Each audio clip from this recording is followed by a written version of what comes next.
So in this video, we'll be trying to recreate this abstract animation loop made by BEEPLE. We'll be doing this using geometry nodes, and in fact, this entire thing is going to be totally procedural. So the materials, the background texture, and the geometry nodes. So apart from the base mesh, everything is going to be node based. And by the way, this is also the same effect that I used for this particular artwork right here. And someone even pointed out that this is what bone cancer looks like. But anyways, let's get into the tutorial. So I already have a base mesh right here, and I'll just quickly pose it according to the reference. So go to pose mode and just rotate it.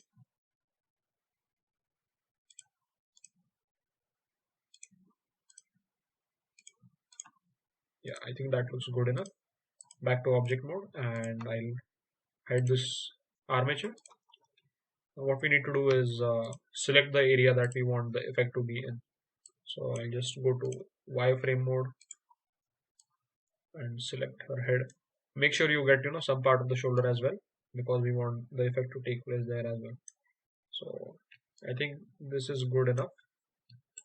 And what you can do is go to your vertex groups, add a new vertex group and call it, let's say, effect.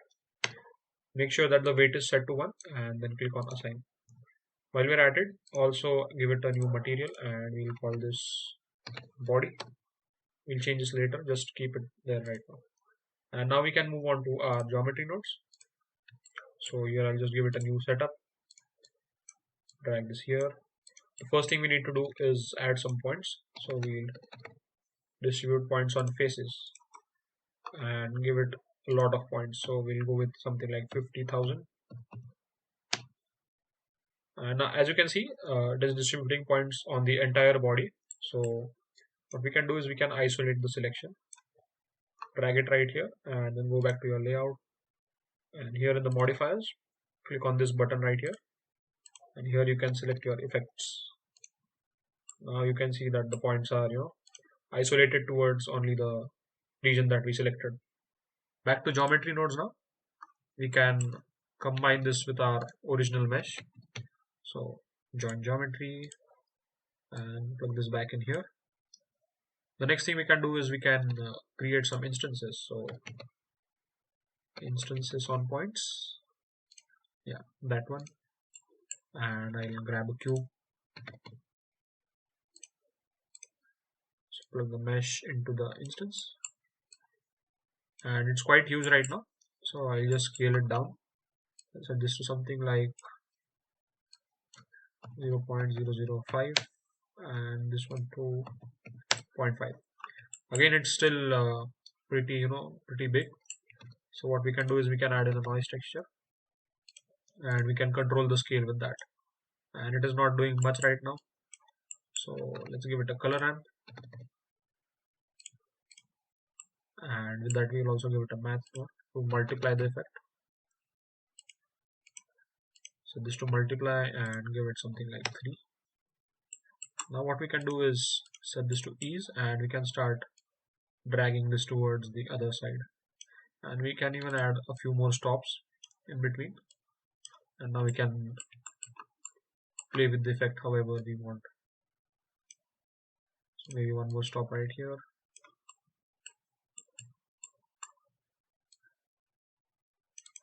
I think this is looking pretty cool.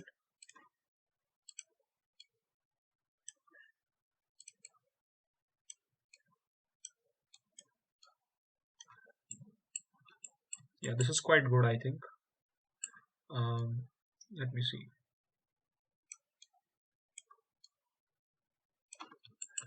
Okay, right there. And now what we can do is we can animate this. So what I'll just set this to 4D, and for the W factor, so this is basically like a seed value which animates with time.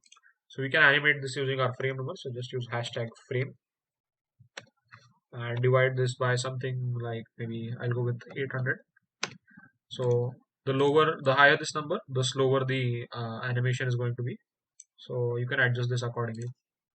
And if you play this back, nothing happens because I don't have frames. I'll set this to 500 frames. Let's go with 600. So 30 frames. into 20 seconds, that is 600, so it will be a 20-second animation. And back to geometry nodes, now you can see it animate. So this is looking a bit slow, but notice that the FPS here is below 30. So right now my scene is at 30 FPS, but the playback is at 18 FPS. So the actual animation when you render it out, it is going to be almost twice as fast. So I think this speed is good enough. And I think that is pretty cool. We can move on to the shading.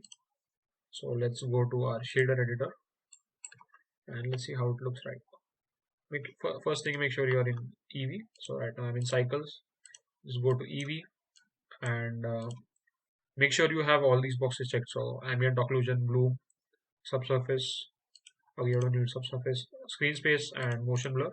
So make sure that you have these boxes checked and then hit render. So I actually already have a sky texture in here. I'll just get rid of all of this stuff because we don't need it. And what we'll use is a gradient texture. So go with gradient texture. Let's see how that looks. And we need to rotate it. So if you have the node wrangler enabled, just click Ctrl T or hit Ctrl T and you'll get this node setup. What we'll do is we'll rotate this on the y-axis by 90 degrees. And now we have that nice gradient that we want. Now we can use a color ramp to add the actual colors. Let's see what the reference looks like once again. Okay, so we have green on the top and peachy pink sort of color at the bottom. So green at the top on that saturated and pink at the bottom.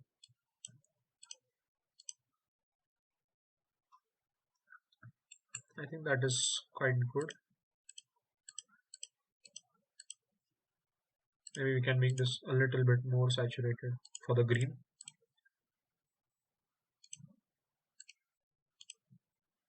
And it is not exactly centered towards the head, so I'll just move it slightly,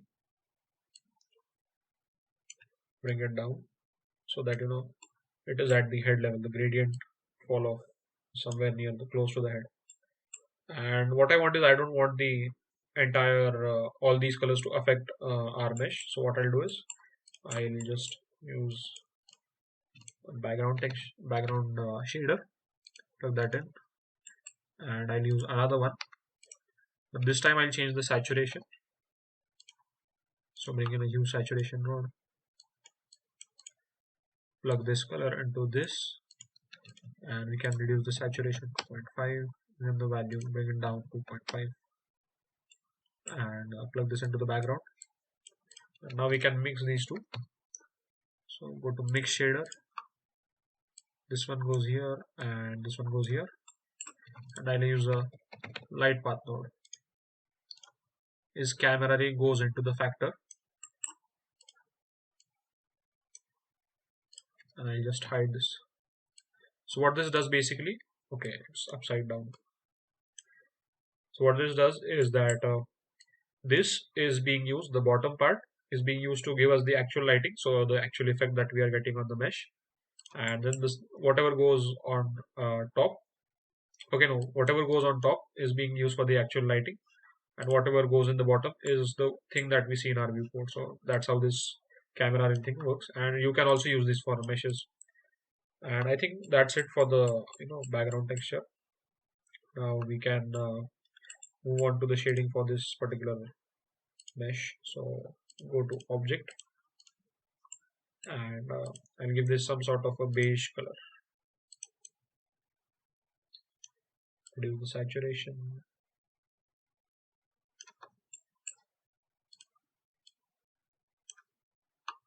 Okay, by the way, I forgot to add it here. So back to geometry nodes. The last thing we need to do here is add a set material node. So set material, and here you can select body. That will do its thing. Yeah, so now it is working correctly. And we can reduce the roughness, maybe give it some clear coat. It's looking good, but not quite there. So I'll just play around with the settings. We can even give this subsurface. So let's see how that looks.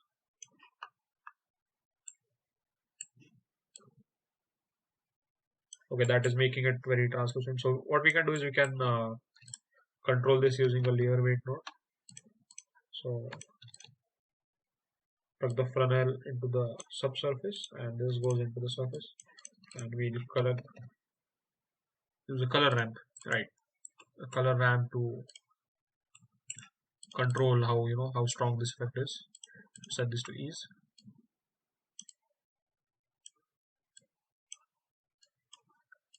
and now what we can do is uh, we can change the subsurface color to something like pink.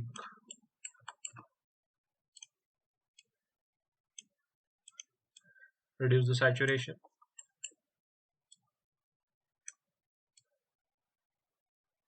and now you can see that nice effect going on. I don't know if you can notice it, but it is looking pretty good. And I think we can now move on to the animation. So what I'll do is back to the layout. I'll add in a empty. So Shift A, T, Q, E, Z. Make sure you center it somewhere around the head. So I think somewhere right here. Scale it down. We'll be using this to animate our camera and also for tracking our lights. So I'll just add a camera in the scene. Add a camera.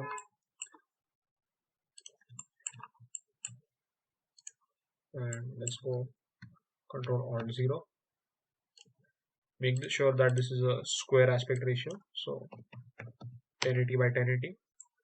And let me just quickly center the camera. I'll give it some more focal length.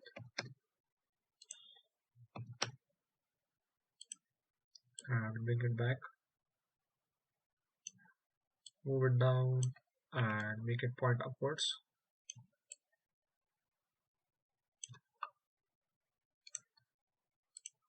And now what we can do is we can take this camera. First select the camera, then select the empty.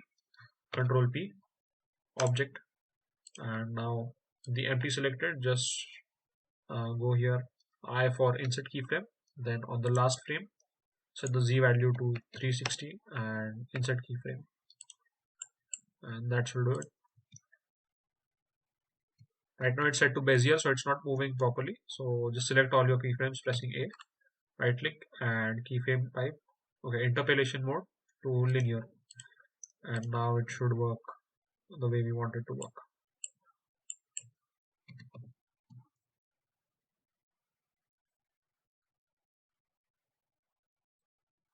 Yeah, cool. So it is working the way we want it to. And now let's add some camera effects. So if you go to rendered view, okay, before we go to the camera effects, just let me also add some lighting. So Shift A, and where's my light? Yeah, light, add an area light, GZ. And what we can do here is go to the object constraints, track 2, and we'll select this empty. So now what happens is no matter where I drag this area light, it will always point towards the head of our mesh. And now let's see how that looks rendered. Bring it down.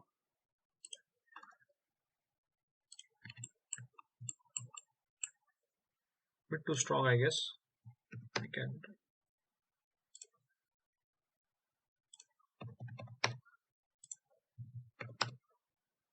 can play with the values like as you like. I'm trying to match the lighting of the actual video. So let's just go through it. You can see this really bright highlight going in here. So I think he's using some sort of area light. And we are almost pretty close to that. Let me see.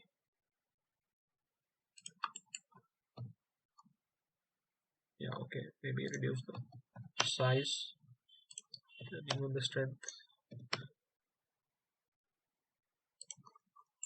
Maybe I'll just pull it back slightly.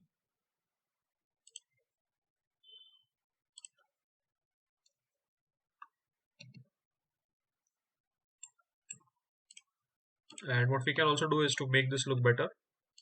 We can add some contact shadows. So you can see it's giving us those nice shadows. And you can even play with these if you want, if you have the time. Next thing we'll do is just duplicate this. So Shift D, bring it back. I hope YouTube doesn't flag my video.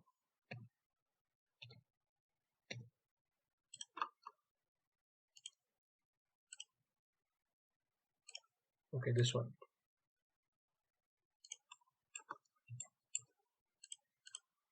Bring it down and set this to some sort of a pink color. Maybe reduce the strength and increase the size. Now we can make it more saturated. Okay, cool. See, even he has this sort of some pink highlight back in here. So, some soft pink lighting. And even I can see some hint of green on top. So, let's create that as well. So, I'll just add another light. This time we'll use a point light. So, bring it up and give it some more radius since we want that soft lighting and make it green. Okay, now we are getting those green highlights. Maybe they are a bit too strong. Still too strong.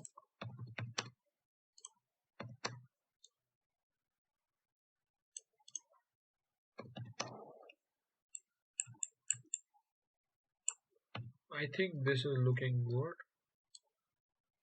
Let me see. And I think we need some more pink back here. So I'll just duplicate this, bring it here, and we'll set this to some shade of pink.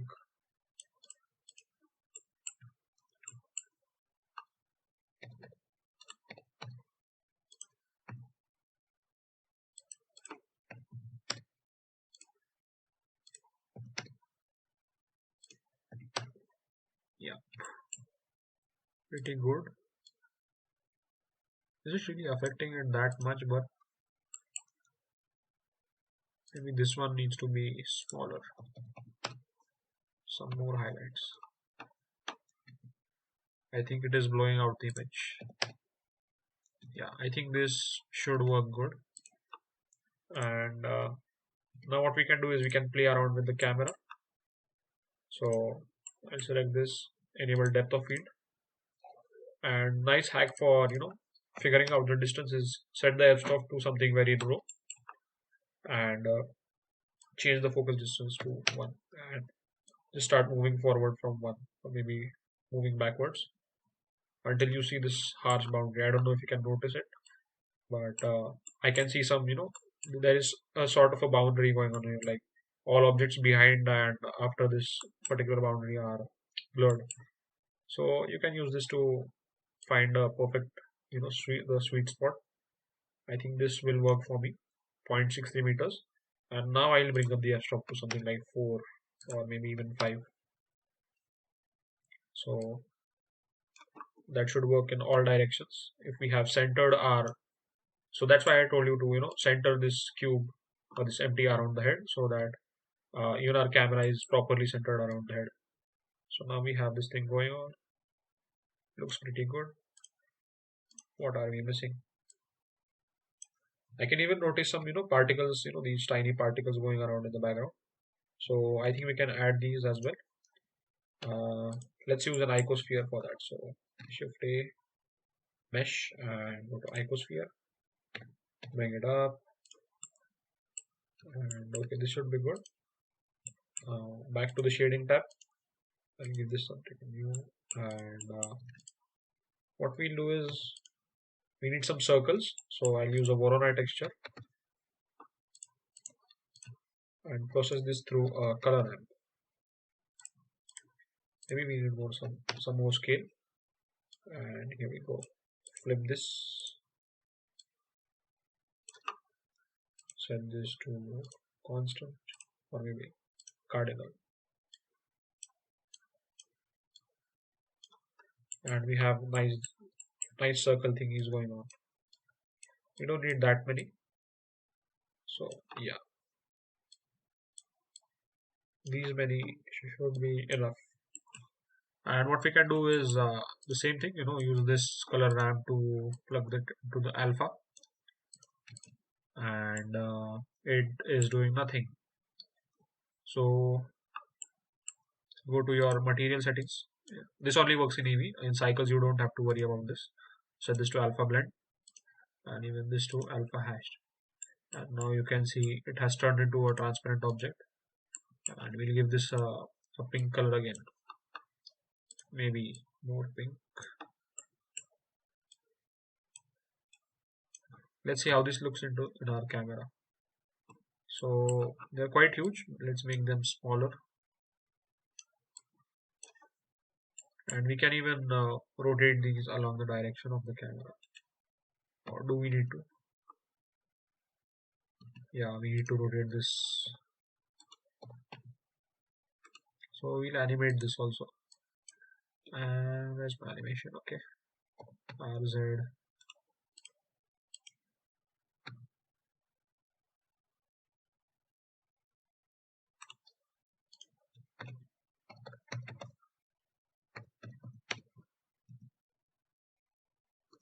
Okay, we need set this to negative, so it is moving along the direction of the camera, not against it.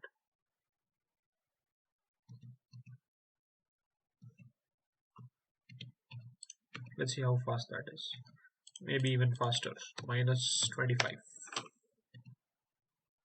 Awesome. That should be good.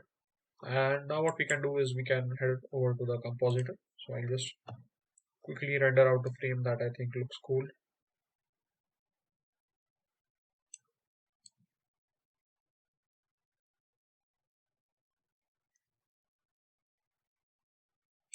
Yeah, this one. So I'll just render it out. Render image. And let's head over to the compositor. So the first thing we'll do is add in a color balance. So color balance, and we'll just saturate these pinks and these greens, and nothing to do with here, so I'll just leave it as it is, and I'll add a contrast node. Give it some contrast, maybe 5, 2. Okay, 5. Let's go with 5.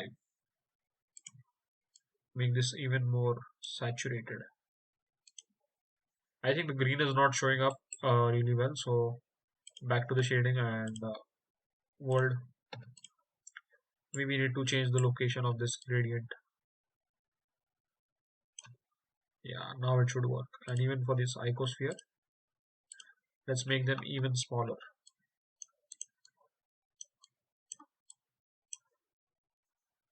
Awesome. And to preview this real time, whatever you are using in the compositor, you can either set this to camera or always. So I'll set it to camera, and let's make a final run through of this animation and check if everything is okay. I think you'll get much better results with cycles, but that will take forever to render. So I think just stick to EV, and I think this is looking pretty good. Let me render out this frame. It looks cool.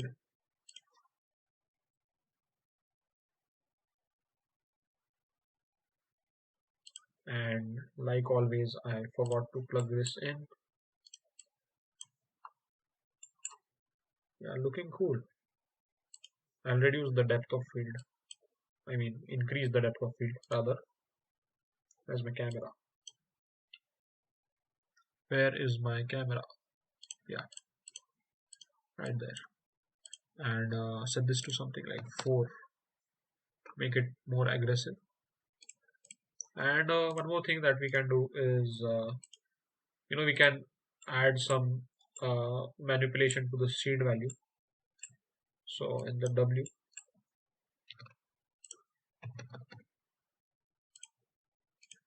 I just copy this driver,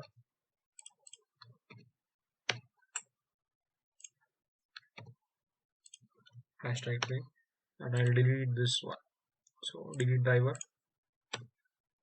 plug this into the W, and now we can change the starting value of this animation. So we get to decide how this thing starts, and we can pick a cool frame.